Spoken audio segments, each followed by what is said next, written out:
October, the U.S. economy slowed to near zero growth relative to the October PMIs. So the chart I'm showing you is a monthly PMI chart. That's the PMI data comes from ISM. There's an alternate version of this data from SP Global that came down pretty close to the ISM version, and it's unusual to see them both on the same page on a given month, but they correlate quite well with one another. The reading for October was 50.2 versus 50.9 in September. The SP Global was near 50.2 versus a 52 in September. So what are we talking about with these PMIs? Well, basically, you can see on this PMI chart, I have a horizontal line at 50. If the PMI is above 50, manufacturing is growing or services are growing, depending on which indicator you're looking at. And you just use that as a guide for the economy. So if it's over 50, the economy is growing. And the higher it goes above 50, the faster the growth of the economy. Below 50, the economy is falling backwards. It's slipping. And in theory, around 45 and lower, the economy will be in a recession. Now, I use business cycles and apply it to stock market prices and commodities, but I also apply it to the economy, fundamental data, climate. At any rate, these business cycles suggest that in 2008, 2009, the juggler business cycle, and you can find that online, bottomed with a recession, end of recession. The PMI exploded, and that's normal behavior when it comes out of a recession. Then the PMI stalled with 50 is pretty much a floor, and it just stalled all the way to the 2018 to 21 time frame when it was time for that juggler business cycle to top out, and time for a once-a-decade sell signal in the stock market, and time for the economy to evolve into a recession. Well, in December, or in 2018, we were looking for top and decline, and in 2019, we said it's underway, but there were some issues along the way that the country didn't seem to want to follow the rest of the world into a recession. And right at the end of 2019 to the start of 2020, we did get a bounce, and there was some evidence that employment might have actually been starting to improve, the economy improve in the U.S., even though it was still deteriorating in the world. And then, wouldn't you know it, COVID showed up. And then we get the slam dunk to put it in recession territory for the PMIs, and we actually had the COVID recession. Okay, so the cycle repeated, even though the Federal Reserve and a few politicians were doing some things there to try to counter it. Its history repeated, but we had to use nature to help repeat the history. We as a people were trying to fight with the cycle, and we didn't win. We got the recession. Now, we then get the explosion out of the recession. Again, typical behavior, but compared all the way back to 2003, the economy did grow at a faster pace. We really stepped on the gas. We printed a lot of money. We pumped the economy. Now, in late 2021, I warned that during 2022, the PMI would come down, but we shouldn't go in a true recession, or that once-a-decade primary recession. It might be a secondary recession, but it might just be a slowdown in the economy. Well, we've come back to near the 50 line, so below 50, the economy is moving backwards. I doubt it's going to 45. That's not the best forecast right now. It may dip below 50 here in the next few months, but the best forecast is it's going to bottom for a lesser important and shorter duration and lesser impact business cycle called the kitchen business cycle. Now, my definition is a little bit different than what you'll find online and in economics books, but it's for real. Now, in prices, I don't call it kitchen. I call it a 3 to 4 year cycle. I call it an LT3 model cycle in the stock market.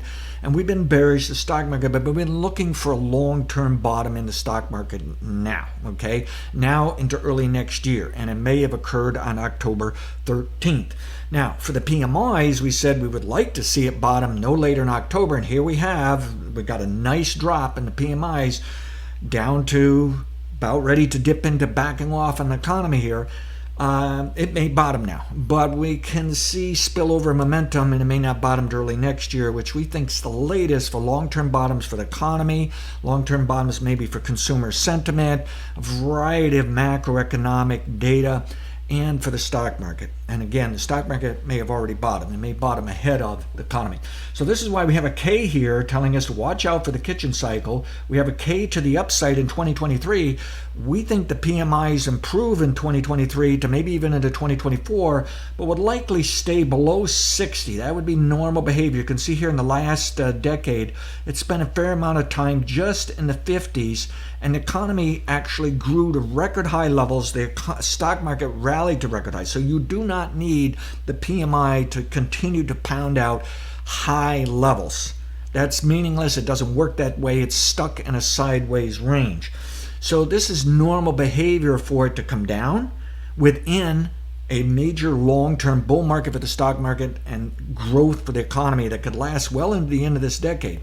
This is a normal correction, and it will rebound some, but not go back to the high of 2021 unless we're really going to pump a lot of money and really boost economy, and I don't think the Fed's going to do that. I don't think anybody is going to really push in that direction.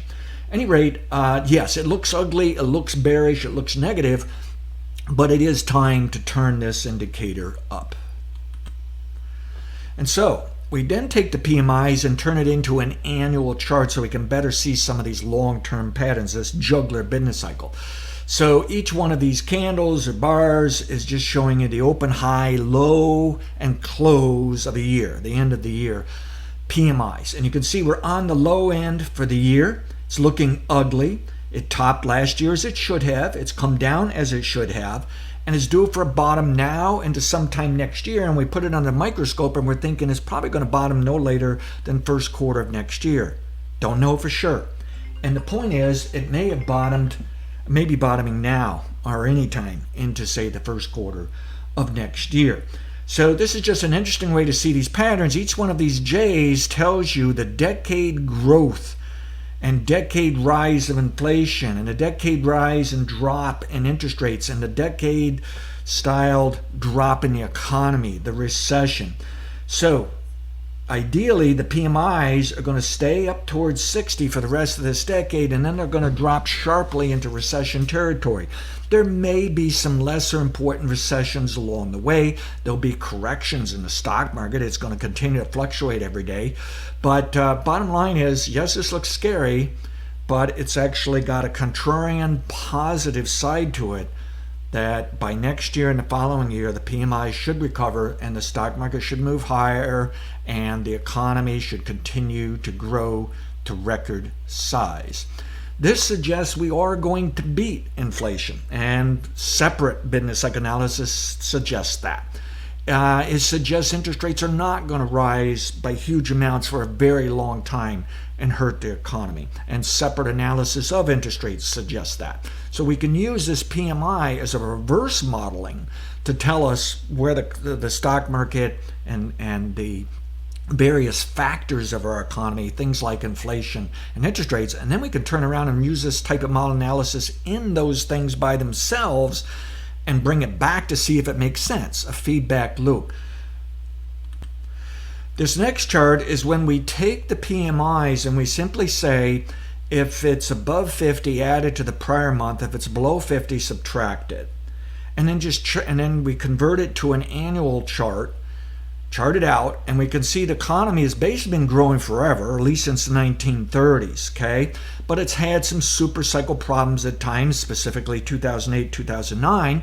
But other than that, it's been primarily these juggler cycles. And notice I put a J for each juggler business cycle bottom, and I put an R with it saying there was actually a recession then, and the Federal Reserve and NBER and others and other economists are in agreement there was recessions then. So that's our primary recession. But this takes away some of the month-to-month fluctuation. Maybe you want to call it noise. The model says there's no such thing as noise. But at any rate, what we have is growth, recession, growth, recession, growth, recession. Some work better than others, but notice how overall we've had economic growth. So we can scare ourselves too much relative to the stock market. But you do have to remember, the stock market can drop a considerable amount off of these once-a-decade sell signals, like 20 or 50%. And when, at the end of this decade, it may even be 60 or 70. But at any rate, we also get fantastic economic growth during the decade, even though there's scares, corrections, and problems, and even though the stock market can fall by a considerable amount, like 20-some% like it did this year, and that was in our parameters.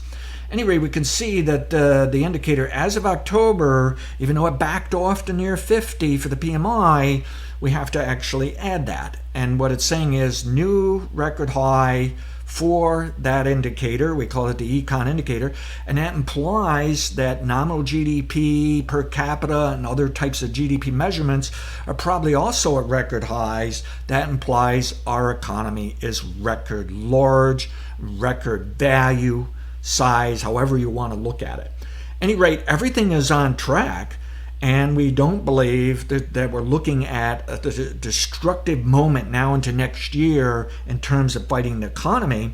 And GDP just jumped to 2.6% for the third quarter versus minus GDP for the first half of the year, which is a definition for a recession.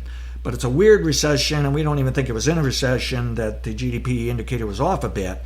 But to have it shoot up to 2.6%, and we were forecasting a recovery for the third quarter for GDP, backs us up on our thinking that PMI is eventually going to turn higher. We're going to be okay. We're going to survive this whole inflation story and these rising interest rates. Not saying we can't be off the mark a few more months here, but it's looking like we want to be optimistic for 2023 to 2024 for the U.S. economy. I'm Rich Pawson for criticalpointpod.com. Visit us, get on board. We got a nice bull market coming this decade, but we also got a sell signal that we want to be out of, because the stock market can drop 20 or 50, 60%. I think more like 45% at the end of this decade. Thank you. Past results are not necessarily indicative of future results.